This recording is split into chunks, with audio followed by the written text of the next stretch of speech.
क्या पाकिस्तान मलेरिया के लिए हाई रिस्क मुल्क है? This is very clear from the beginning. सालों गुजर गए इस बात को और बदकिस्मती से हम इससे नहीं निकल सके, और आज भी Pakistan is the very high risk for malaria and we are living in the malarial belt. और पाकिस्तान में स्टिल बड़ी तादाद में मरीज़ जान से हाथ खो बैठते हैं मलेरिया की वजह से। पाकिस्तान, मेरा जवाब है यस, जी हाँ, पाकिस्तान मलेरिया के हाई रिस्क बेल्ट पर है। डॉक्टर साहब ये बताइए कि पाकिस्तान में मलेरिया के केसेस बढ़ने की वजूहात क्या हैं? मलेरिया की जो एक हैबिट है जो रहता है फीमेल एडीज में मॉस्किटो, वो गंदे पानी के ऊपर, और वो जहाँ पे पानी खड़ा रहता है, जहाँ पे पुअर हाइजीन्स होती हैं, जहाँ कचरा होता है, जहाँ ड्रेनेज सिस्टम प्रॉपर नहीं होता है, और जहाँ पे पॉल्यूशन ज़्यादा होता है, और ये तमाम चीज़ें बदकिस्मती से आज भी हमारे मुल्क में, और ना सिर्फ ये कि छोटे टाउन्स में, बल्कि अजीब बात यह है कि बड़े शहरों में ये मसाइल बढ़ते जा रहे हैं। कराची जैसे बड़े शहर में आपको अंदाज़ा है कि कितनी कॉम्प्रोमाइज़ कंडीशन में हम रह रहे हैं और कितना हाइजीनिक इश्यूज़ हैं।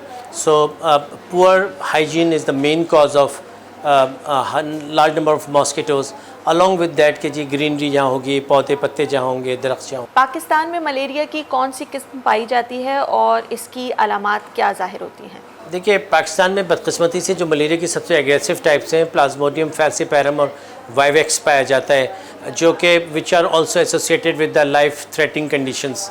सो 70% वाइवेक्स है और 30% जो है प्लाज्मोडियम फैल्सिपैरम है, और उसकी एक बड़ी ख़ास निशानी है, falciparum is a black water fever and it's a very life threatening, बहुत ही ख़तरनाक किस्म का मलेरिया है, जिसमें रेड सेल्स ब्रेक हो जाते हैं, और रेड सेल्स ब्रेक होने की वजह से रेड सेल्स जब ब्रेक होते हैं तो हीमोग्लोबिन रिलीज़ होता है, वो यूरिन से जाता है, जब यूरिन से जाता है तो काले या गहरे लाल रंग का पेशाब आता है। और ये दोनों मलेरिया वो भी हैं जो अल्लाह न करे दिमाग में भी चढ़ सकते हैं, और जब दिमाग में चढ़ते हैं तो उसको हम सेरिब्रल मलेरिया कहते हैं। अदरवाइज़ जब वो ब्लड में चलते रहते हैं तो इनिशियली तो रेड सेल्स ब्रेक होने के से चिल्स, मतलब एक सर्दी सी महसूस होती है, तेज़ बुखार होता है और उसमें कपकपा रहा होता है और सर्दी की कैफियत लग रही होती है। मलेरिया से बचाव के लिए वैसे तो कई तदाबीर हैं, लेकिन क्या इसकी कोई वैक्सीन मौजूद है या नहीं? बदकिस्मती से एक तो इसकी टाइप्स और एंटीजन्स इतने हैं कि कोई वैक्सीन अब तक इसकी डेवलप नहीं हो सकी है, और इसके लिए जो लोग नॉन मलेरियल बेल्ट में रहते हैं, फॉर एग्जांपल कोई इंग्लैंड से ट्रैवल कर रहा है पाकिस्तान, तो उनको 14 दिन पहले या शायद 21 दिन पहले कुछ ख़ास मेडिसिन्स के इस्तेमाल करने की तंबीह की जाती है, या उनको प्रिस्क्राइब की जाती है, उनको तजवीज़ की जाती है, और ड्यूरिंग वो अपना स्टे इन पाकिस्तान भी वो दवा लेते रहते हैं, प्रोफाइलेक्सिसली जिसको कहते हैं, प्रोफाइलेक्टिकली और प्रोफाइलेक्सिस के तौर पे, और फिर जाने के बाद भी कुछ दिन उनको लेनी होती है। सो ऐसा तो मुमकिन है कि आप अगर नॉन रिस्क एरियाज़ में रह रहे हैं और रिस्क एरियाज़ में ट्रैवल करना है तो आप पहले से वो मेडिसिन लेनी शुरू कर दें, मगर कोई वैक्सीन मौजूद नहीं है। अगर किसी शख्स को मलेरिया हो जाए तो उसका तरीका इलाज क्या होगा?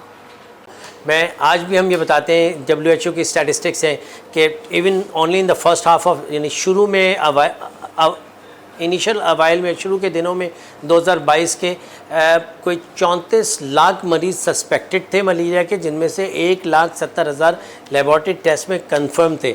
और आज भी हम अपने प्यारों को खो देते हैं मलेरिया से, ज़िंदगियां छूट जाती हैं, लोग साथ छोड़ जाते हैं, लोगों का इंतकाल हो जाता है, बच्चे हाथों में दम तोड़ देते हैं।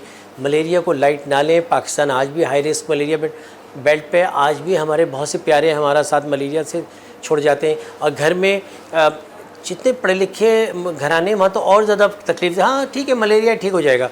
अरे बाबा, आप इसको प्रॉपर ट्रीटमेंट करें, इसकी मेडिसिन हैं जो at time 0, 12 hours, 24 hours, 36 hours का एक कोर्स है। इलाज बहुत अच्छा और आसान है अगर टाइम पे कर दिया जाए, और नहीं किया जाए तो हम इस बात पे यकीन रखते हैं कि आज भी पाकिस्तान में टाइफाइड की वजह से और मलेरिया की वजह से ज़्यादा जानें जा रही हैं, ना कि किसी और इन्फेक्शन की।